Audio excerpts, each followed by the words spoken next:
Olá, meus irmãos. Este vídeo é sobre a implantação do cristianismo norte-americano. É quando o cristianismo chega à América, né, e de lá perpassa algumas regiões e chega até nós. Será um pequeno resumo, né, da história do cristianismo em solo americano, em território americano. Dr. Hiller Caz, no seu livro Cristianismo através dos séculos, no capítulo 33, a partir da página 344, ele vai abordar sobre este assunto, né? Então, a colonização da América sob a batuta do imperialismo católico e protestante, assim que começa, né, a chegada dos protestantes na América do Norte e a chegada dos católicos na América do Sul, né? Então, se dá aí, esse é o início do trabalho cristão na América. Os católicos eles usavam as companhias patrocinadas pela coroa para manter as colônias debaixo da mão do regente, né? Então, através das companhias, eles controlavam a economia local e também controlavam a implantação do cristianismo, fosse ele protestante, fosse ele católico romano. Os governantes protestantes usavam companhias de iniciativa privada, sociedades anônimas licenciadas, para forçar a saída dos índios da área em que elas mesmas se instalariam. A propriedade era indígena, a terra era indígena, mas a chegada dos colonos modificou bastante essa relação de propriedade, de posse, né, na América. Isso causou um transtorno muito grande para as comunidades indígenas naquela ocasião, né?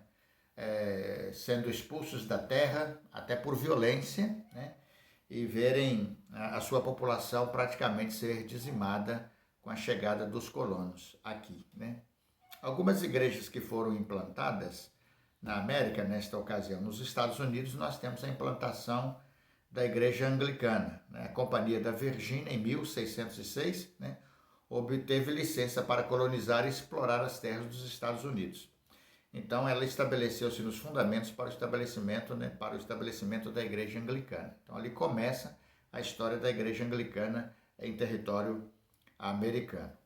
Com relação ao congregacionalismo, né, eles se implantaram ali na Nova América a partir de agosto de 1620, né, com a chegada de aproximadamente 100 colonos, conhecidos como peregrinos, que saíram da Inglaterra em direção aos Estados Unidos e aportaram em Plymouth, mais ou menos uns 50 colonos conseguiram sobreviver, né? Depois de um rigoroso inverno, apenas um grupo de 50 desses colonos conseguiram sobreviver, ou conseguiu sobreviver, né?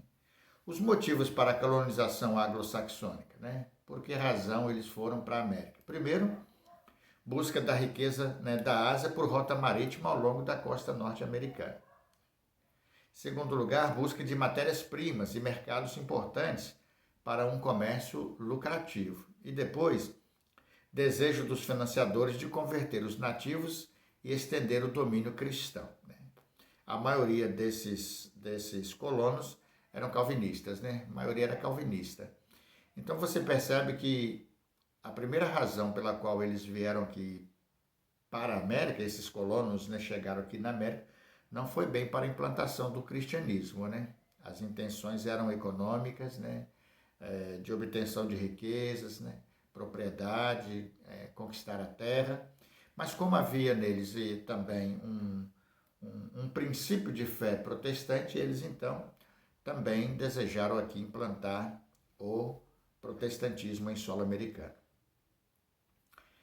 Com relação às igrejas americanas, né, as igrejas batistas americanas, nós temos aqui Roger Williams, 1603-1683, né, como ministro anglicano, que adotou ideias separatistas, né? Ele é o fundador do grupo batista na América, mas ele pertencia ao grupo separatista inglês na ocasião. Em 1636, ele comprou terras indígenas e fundou Providência, né? Em 1639, fundou uma igreja nos moldes batistas, né? Sendo Williams um dos rebatizadores, né? Ele, juntamente com outras 12 pessoas, né? Esta é considerada a primeira igreja batista em solo americano. Assim nasceria o trabalho batista na América, né? A maior contribuição de Williams foi a sua ênfase na separação entre igreja e Estado, na liberdade de consciência e no tratamento justo dispensado aos índios nos tratados de aquisição de suas terras. Com relação à América Latina, né, a implantação do protestantismo na América Latina, nós tivemos 3 tentativas que foram abortadas, né? 3 tentativas de implantação de colônias na América Latina naquela ocasião, né? Colônias protestantes. A primeira foi a colônia de Welser, na Venezuela, 1529 até 1550. O Dr. William Arcade diz que ela foi de pouca expressão na América Latina, isso porque os Welser, né, eram banqueiros luteranos que estavam mais interessados nas riquezas de Maracaibo do que estabelecer uma colônia ou explorar o mercado de escravo. Não é? Então, por esta razão, essa tentativa foi frustrada. A segunda tentativa foi Villegagnon, né, e os huguenotes, aqui no Rio de Janeiro, de 1555 a 1567, né, Villegagnon recebeu permissão para estabelecer uma colônia no Rio de Janeiro, provavelmente com interesse comercial. Né? Embora todos fossem protestantes, havia entre eles 12 pastores enviados por Calvino. Então era quase que uma colônia calvinista. Né? Surgiu um conflito entre eles e a colônia foi destruída antes que os portugueses a atacassem. Os missionários calvinistas e demais membros do grupo foram mortos por Villegagnon por não concordarem com suas ideias. Né? Na verdade, o grupo era calvinista, mas o comandante, né, o Villegagnon, ele não era calvinista, ele era um católico. Então as ideias as ideias se chocaram, elas não se encontraram aqui e por isso houve esse fracasso na tentativa da implantação de uma colônia, né, calvinista no Rio de Janeiro a partir de 1555. Né? A terceira tentativa foi os calvinistas holandeses, né, de 1630 a 1654. Né? Mais ou menos quase 100 anos depois dos franceses serem expulsos do Rio de Janeiro, os holandeses tentaram criar uma colônia no nordeste do Brasil, mais especificamente em Pernambuco. Né?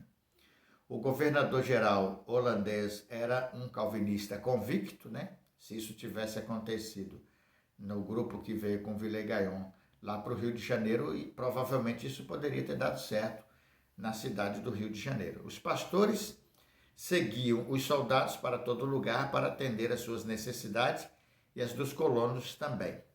E eles procuravam converter o povo que vivia na região à chamada verdadeira fé, que é considerada a fé protestante. Né? Fundaram escolas, né, os missionários fundaram escolas que foram colocados em pontos estratégicos a fim de alcançar os ameríndios. Então, por meio da educação infantil e alfabetização, eles procuravam, através das escolas, discipular, evangelizar os ameríndios naquela ocasião. Houve poucas conversões, né? Houveram poucas conversões naquele período, né? Dos moradores locais. E o calvinismo teve muita dificuldade de aceitação aqui, né? A doutrina calvinista ela é muito rígida, não dá muita margem para a ação do indivíduo na fé, na salvação dele. Então isso dificultou bastante, né, a conversão das pessoas, né, à fé protestante naquela ocasião. O grupo era puritano em seu comportamento e exemplares em suas atividades. Esses calvinistas deixaram sua marca no Nordeste. Né? Além dessas tentativas fracassadas, conta-se que os protestantes apareceram no México, Peru e Nicarágua nos séculos XVI e XVII, tendo sido rapidamente banidos pelo chamado Santo Ofício, né, que foi um instrumento da Igreja Católica, né, dentro do movimento de contra-reforma, para impedir o avanço da reforma pelo mundo. Né? Com relação ao Brasil, né, o cristianismo no Brasil, a chegada deles, nós temos aqui algumas personagens. Né? O protestantismo brasileiro tem as seguintes personagens. Né? Kelly e os congregacionais, Simonton e os presbiterianos e Begbie e os batistas, né? O ministério metodista foi iniciado por Kinder e Spalding entre 1830 e 1840. Né? Roberto Reid Kelly, ele era um médico escocês e juntamente com a sua esposa Sarah aportaram no Rio de Janeiro em 10 de maio de 1855. E quando aqui chegaram, eles foram bem recebidos, mas eles não podiam pregar o evangelho, né? Foi proibido de pregar o evangelho e de exercer também a medicina. Como médico, ele não podia exercer medicina e como pastor, ele não podia pregar, porque a religião oficial no território brasileiro era a religião católica e não se permitia outra religião a não ser a Igreja Católica. Todavia, Dom Pedro II o convidou para fazer palestras sobre a Terra Santa para a família imperial. E com isso, o que acaba acontecendo? O Dr. Kelly acaba alcançando a elite do povo brasileiro, né? Não só pelas palestras que ele fazia para a família imperial, como também através dos seus artigos no jornal Correio Mercantil, que ele escrevia. E apesar de toda a proibição e dificuldade que ele enfrentou, ele organizou uma igreja brasileira autossuficiente que em 1868 possuía 360 membros de maioria brasileiros. Né? Veja bem, mesmo não podendo pregar o evangelho, através dos seus escritos e das suas palestras, ele cativou muita gente, né? Atraiu o interesse de muita gente e o resultado foi uma igreja autossuficiente com 360 membros no ano de 1868. Né? Ele publicou no Brasil o primeiro inário denominado Música Sacra em 1861. Essa é a contribuição do Dr. Kelly.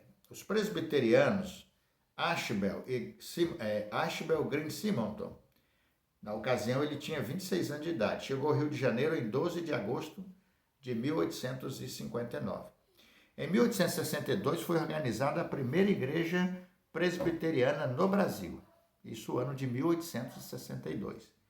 Diga-se de passagem que nenhuma das igrejas organizadas foi sem lutas e muitas dificuldades enfrentadas, porque a religião oficial é o catolicismo, não havia liberdade religiosa para pregar uma outra religião, mas o testemunho desses irmãos, né, desses pastores, a vida pura, santa deles, os escritos dele na imprensa, isso contribuiu muito para que as pessoas tivessem interesse em conhecer o evangelho através deles. O terceiro grupo, né, que se apresenta no Brasil são os batistas, né, com William Begbie e a sua esposa Anne, juntamente com Zacarias Taylor e sua esposa, mais o Antônio Teixeira de Albuquerque, né, que é um ex-padre. Eles fundaram a primeira igreja batista brasileira em outubro de 1882 em Salvador. Os batistas se espalharam rapidamente pelo Brasil, igrejas surgiram no Rio de Janeiro, Maceió, né, Rio de Janeiro 1884, Maceió 1885, São Paulo 1899 e tantas outras, né, que a gente já falou na história dos batistas. Parte do crescimento batista deveu-se a uma nova onda de imigrantes, principalmente da Letônia, em 1890. Eram todos batistas, né? Que chegaram aqui, uma grande colônia da Letônia, né? Todos batistas, e isso deu um crescimento muito grande ao trabalho batista em solo brasileiro.